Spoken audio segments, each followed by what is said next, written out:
technological advantage versus scalability play a role in decision making? Is that changed? Yes, yeah, because it's less about manpower. Yeah. It's more about the innovation. And so, you know, when you talk about the capability of a bot or, you know, a new application to be able to reach your market segment, that's not about how many people I put Right, staff aug is on the wayside. Yeah, because so much of what we did, you know, 15, 20 years ago was all transactional. Yeah. It was paper pushing, it was answering a phone call, it was typing something into a computer, and that required people.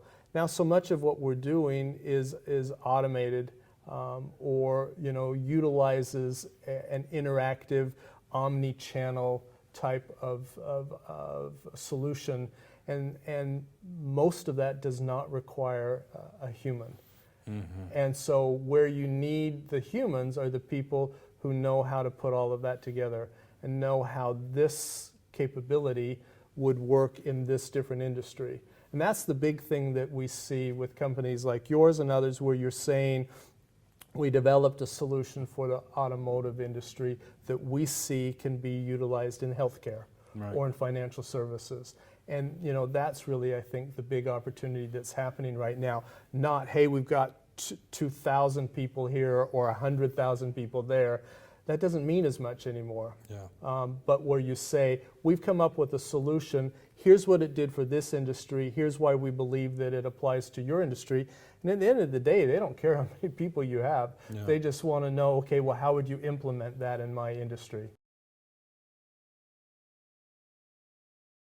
And in terms of implementation, how are you seeing research and development aspects of central IT orgs playing a bigger role in adopting a digital philosophy which says, I need adjacent vertical technology to be successful?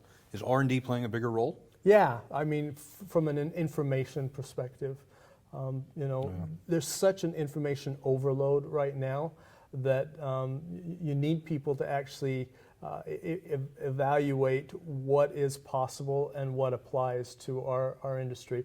But then on the flip side, you also need people who can evaluate the data and understand. So not only do you have a rise in the R&D, but you also have a rise in the data science. Sure. So people are investigating more and more about what is out there. And the other thing that's changed is it's not about who are the big names. You know, who are or what are the applications that everyone's heard of? They're trying to find out what are the applications nobody's heard of. Yeah. Where do I get that little unique differentiation because I selected XYZ and none of my competitors are using that, and it has just one or two little elements that nobody else has. And then on the data science side, it's what do we have here? Yeah. And can I monetize any of it? And what does it mean to me? What does it mean to how I run my business? And does it have value for anybody? And what if I was to pull it together? Could I sell it? Could I, you know, could other people use it? I think that's where research, and we club that all together as research because, you know, that's how companies are viewing it. And so I think we've looked at this from a one-on-one spectrum. So ecosystem growth has definitely taken a role, particularly, I think, in horizontal areas like IoT. How are you seeing the governance of ecosystem solution presentations to end users change at all? Yeah, it's totally screwed up. Nobody knows how to manage it, and you know, we get asked quite often.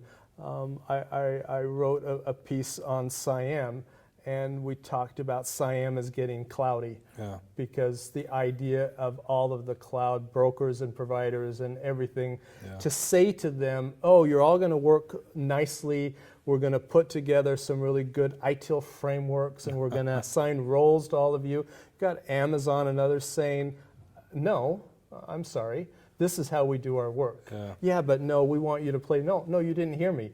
This is how we do our work. And so companies are freaking out about how do I actually work around that. And there is a solution as long as you understand what the rules are going in. Sure. You know, here's the role they're going to play, so what do I need to build around it rather than saying, just like in a marriage, well, I'll marry her, but I'll change her because she's not what I want, or he's not what I want. You have to go into this relationship and say, I get what I got, and I'm not going to change them. Whereas you're used to, in a services kind of industry, where each client can have a very different expectation of you, and you're going to change. Sure. That's just how it works. Yep. Now you're dealing with firms that will not change. And so that either means internally you need to augment that, you need to supplement what you would expect them to do, or you need to change your expectations. Or I think companies are also used to saying, well, I don't need one provider that can do everything. I can get 10 providers who are the best at what they do, and I'm going to pull it all together, and I'm going to be the one that makes it all work and makes it in sync with each other.